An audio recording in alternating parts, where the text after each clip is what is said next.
Hey everyone, it's Louis, the founder of XBorg, and today I'm super excited to present the fifth CyberLink, and that's where we provide you with relevant updates about everything that is happening at XBorg, the good and the bad.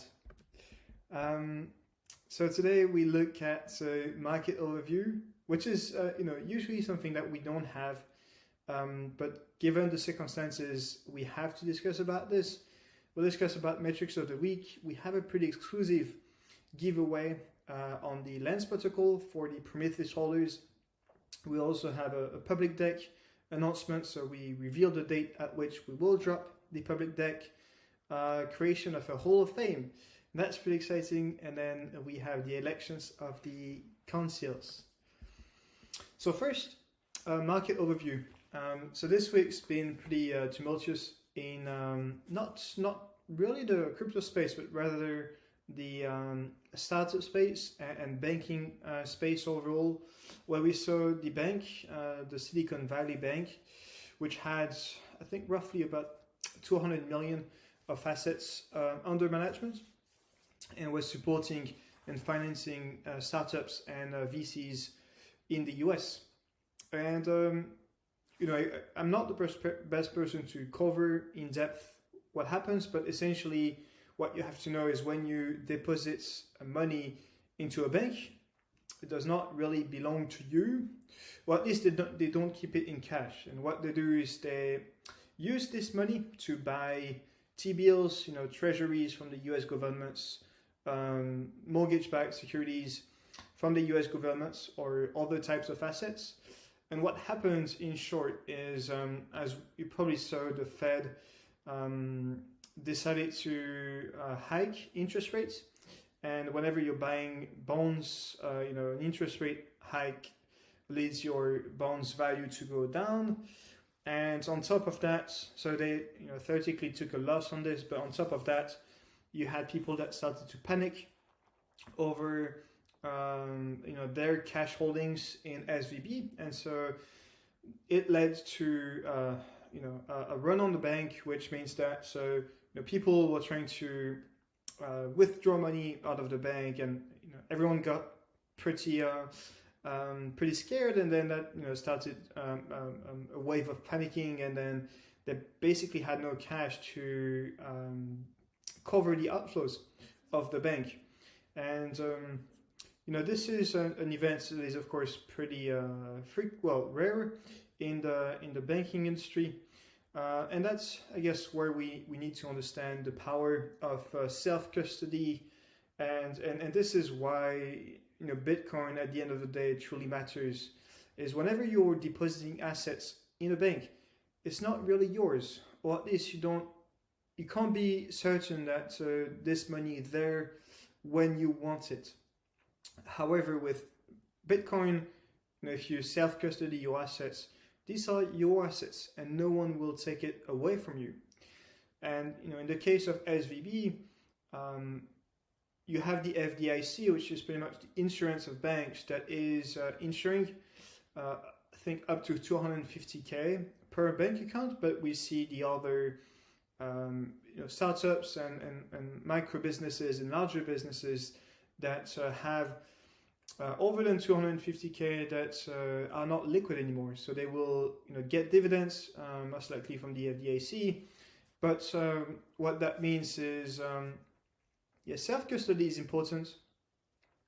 The other thing that is to bear in mind is that this impacted stablecoins. Why stablecoins, and particularly USDC and the DAI? Because USDC had part of its cash reserve stored at SVB, and overall on Twitter and the whole startup and crypto world, it's pretty much like an echo chamber. So people panic off of not too big of a news. If you go on the BBC News or other media channels, you actually don't see headlines covering SVB. Because in itself it's not such a big event. However, people in crypto started to panic over this news. They knew that I think SVB has about $3 billion worth of cash from Circle, which is the issuer of USDC, and that started a depeg. So stablecoin is usually on the $1 par, but it went below $1, and it went as down as 90 cents, and now it's back up, I think, to 96 cents. It's a very evolving situation. Why I wanted to discuss about this is we are impacted as we had USDC in our holdings. As you know, we operate in a decentralized manner, so as such we don't have a bank account, and our holdings are composed of ETH and stablecoins, and in stablecoins we have USDC and USDT. So the amount of let's call it unrealized loss with regards to our treasury is of 2%. So luckily this has not impacted us too much, which 2% in relative term is fairly small. However, I said at the beginning of the CyberLink, we show the bad and the good, and typically this is a bad case where we were not agile enough with our treasury to shift holdings from USDC to USDT or other stablecoins, or we could also look at having delta neutral positions in the markets without stablecoins, where you would typically long Bitcoin and short Bitcoin or any other crypto asset. So that's something we definitely need to improve, and I will keep you keep all of you updated about the situation. And yeah, not to mention that DAI was also impacted. DAI was impacted because part of its collateral is based on USDC. And I guess here we really have to note that it's only centralized actors that got impacted by this SVB news. If we look at the broader picture and we look at DeFi and decentralized assets, they were actually not impacted, which is a huge news for the space. So although in the short term, stablecoins, depeg is of course not good news, in the medium or longer term, it really emphasizes the fact that crypto does not really go well with centralized organizations, or crypto can have flaws when it comes to being tied to centralized actors. Now we look into the metrics of the week, and it's more positive news this time around, but we're very close, very close to 10,000 users on the gaming passport, and for this we are very thankful. We've released CSGO. There are new things happening on CSGO, so the quests are going live. We were aware of some issues of connecting Steam, which we are actively fixing.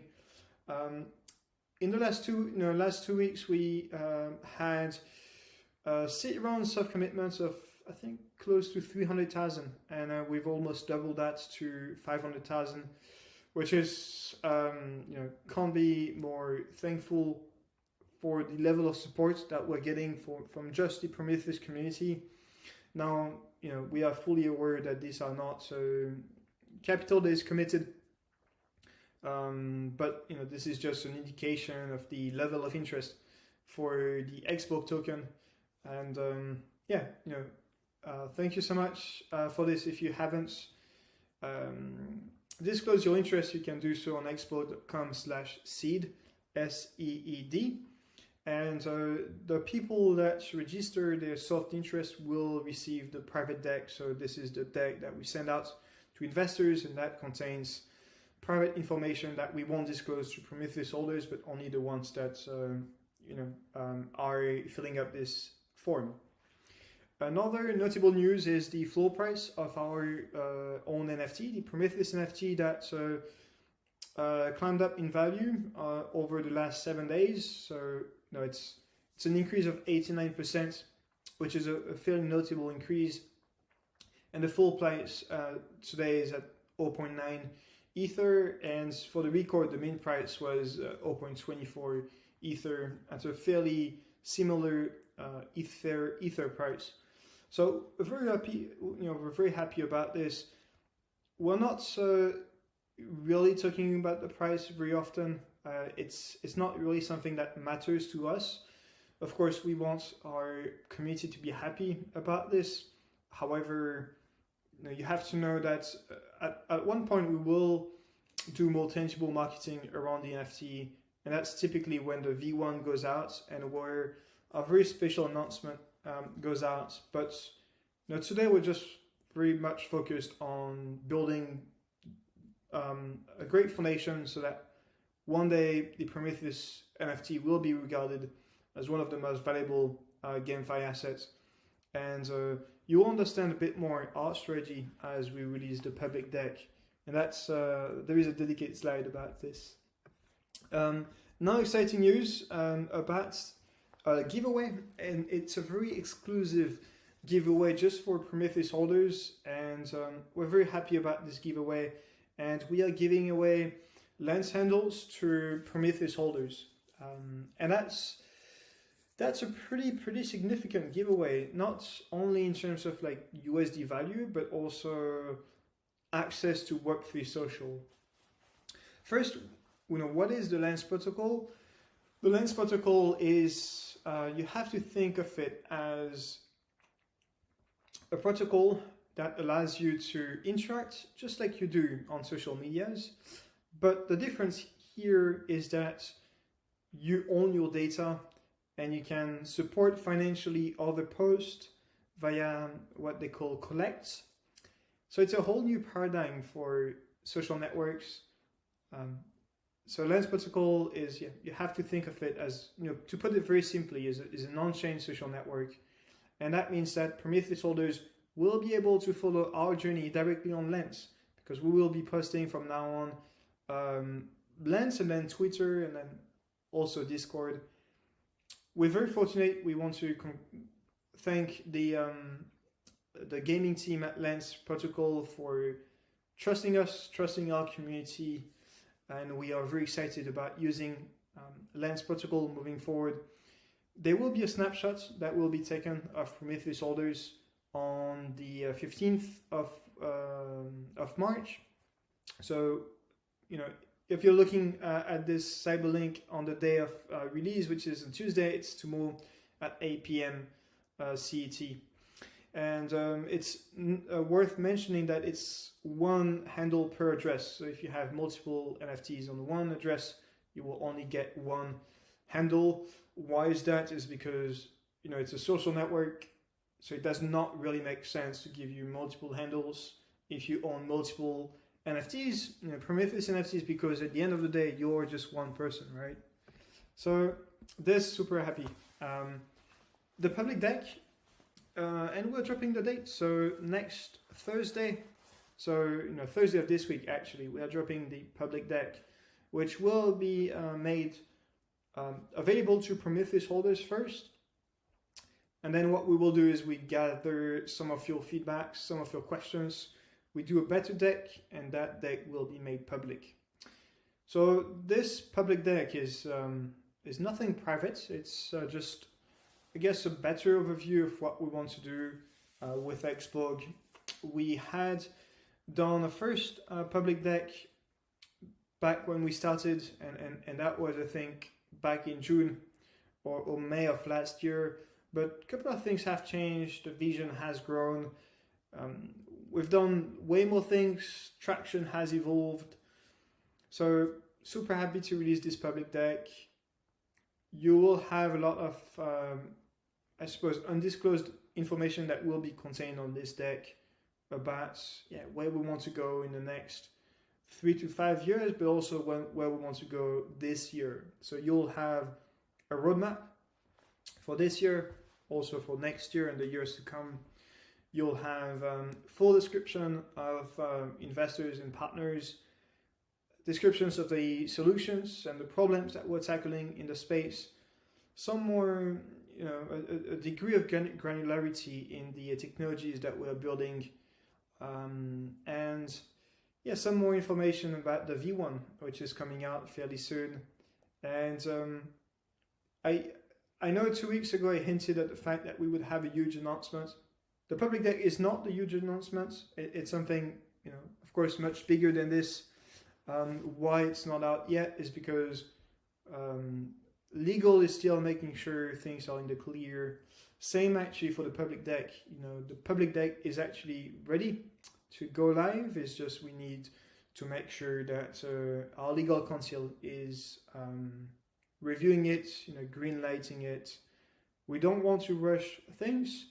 So yeah, hopefully you're as excited as we are to see the public deck. I mean, I already saw it, but hopefully you are excited. It's a new thing, Hall of Fame, that we are releasing as well. What the Hall of Fame is, you'll have a new About Us section on our website, or the content will be in line with the public deck. And we want to put our community forward, and we want to shine light on our community members, because as we are seeing it multiple times, community members are playing a huge role in the success of XBorg. And we want to thank you, but also acknowledge the fact that you are very important. So we are dropping one badge, which is the honorary badge, to key members of our community. So typically, in the last 4 CyberLinks, what we did was we had members of the week in one slide. And moving forward, all of the people that will be showcased on the members of the week will receive one honorary badge. And we'll discuss about the rewards. Of course, there will be rewards for this honorary badge. It's one way in which we just thank people that participated in a tangible way. And so far we have Dadex, DepthX, Kletz, Seaman, Magus, Lex, Aken, Milku, Kitty, and Stanley that will receive the honorary badge. I want to reiterate again, my thank you for the work that you have done. So you're not like a core team member, but your impact is as important. I could certainly discuss about each and every one of you here and highlight all of what you've done, and I will actually take the time here to just go over each and every one of you. Sorry. So first, Dadex. Dadex is one of the best supporter of XBorg. If you look at XBorg on Twitter, you'll very often see Dadex retweeting, liking everything that we do. I think most importantly, very positive vibes that it gives to people around XBorg, and that's something that we truly appreciate. DepthX is an amazing animator.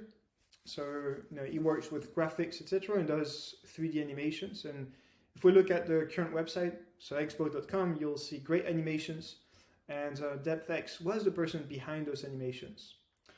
Kletz has played an amazing role at our Discord. He's actually, I think, one of the most talented person at Discord management. He's making sure that we don't get hacked, that we have the best security measures that are in place for our Discord, and for this, thank you so much. Seaman is, if you know Crew 3 and XBorg, Seaman is number 1 on the leaderboard. One of the best supporters, honestly. He's just been killing it with all of the quest. He's also very good at Web3 games, so and namely on Gods Unchained, where he does an amazing job. We also have Magus. Magus is, everyone here, if you're here, is because you've added so much value to XBorg. But Magus is part of the community council, is helped a ton to manage the Discord, very supportive overall, and just amazing actions for XBorg. Lex is one of the best EV.io player. I think actually hands down the best EV.io player. an overall FPS player in Web3. Lex has won so many EV.io tournaments, but also the Harvest tournaments. He is, he is the GOAT, in Valorant, EV.io, the Harvest, or any FPS really. It's fairly impressive to see Lex's skill, and we appreciate the trust that he puts in us and the unwavered support for XBorg. Iken's done a tremendous job. He is the OG of the OG at this point, but Iken is, I would say, fairly older than the average person at XBorg. Sorry, Iken, if you see this, I hope you don't take it the wrong way, but you bring a good level of wisdom to the community and to XBorg. I appreciate the relevant feedback that you have given us on the deck and white paper, where you bring your experience in the business world to XBorg, and for this, thank you so much. Milku is a beast at tournament organization. Sorry, we have done so many tournaments last year and this year, and Milku is doing a tremendous job at just helping us setting this up. Kitty is again OG, and she's done way too much for XBorg at some point. I mean, just at this point, it just feels great to see people that are this dedicated to XBorg. Big supporter, part of the community council. Here, pretty much in all times, super active on the chats, on the various channels of Discord. So this is just pretty awesome to see. And by the way, this is actual leak of the V1 UI, and so if you like this UI, you'll like the V1 UI. That's guaranteed. So that was a long section that we just had before, but it's worth mentioning that we have a treasure hunt that is ongoing, where we have deposited funds and NFTs into an address, and you have this big treasure hunt where you have to get the seed phrase of the address, so that, of course, if you had the seed phrase, you can unlock, well, not unlock, but just withdraw the funds from the address. And you have some clues here, so you can pause the video, and if you're into the treasure hunt, you can, I guess, just get as many clues as you can. I think the overall value of the address is upwards of $3,000, or $2,000 to $3,000 if I'm not mistaken. And we had tons of engagement around this treasure hunt, and I believe more clues will be made available as the XCS goes. So console application, we have opened the applications for the consoles. So we have 4 consoles for this period of 3 months. We have the content console, the gaming console, community console, an investment console. So you can actually apply now. We will put the link down in the description to directly apply for the console. The elections will. Sorry, it's not the elections. The applications. Sorry for this mistake. That will close on the 23rd of March at around midnight, and the voting will happen just the day before. And it will occur for 2 weeks. So we can look briefly at the content, but those slides anyway will be made available in the description. And the contents consists, to put it simply, helping us creating the best content out there in crypto and gaming. Community is to help us moderate, welcome new community members, etc. Gaming and streaming console, it's to help us craft quest for the app, but also curate great games, to stream games as well, to overall just welcome gamers in our community. And the last council is the investment council, where it's, I would say, a more serious council, where it's about doing due diligences for our launchpad. So there is a lot of interactions with gaming projects, where you have to run analysis on tokenomics teams, market analysis. It's a pretty in-depth role, and that's the investment council. And the rewards for those councils are in XBorg tokens, so these are IOU, so because the token is not released yet, but it's 1.5k XBorg tokens, so it's not in USD value, it's in XBorg tokens. I guess about the tokenomics, so how much supply is there, it will be made available on the public deck, but I can tell you the supply is 1 billion.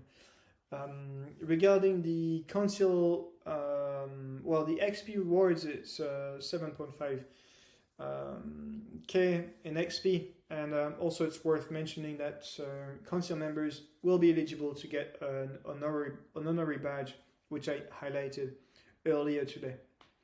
And that's it really. That was the CyberLink, I think longer than usual.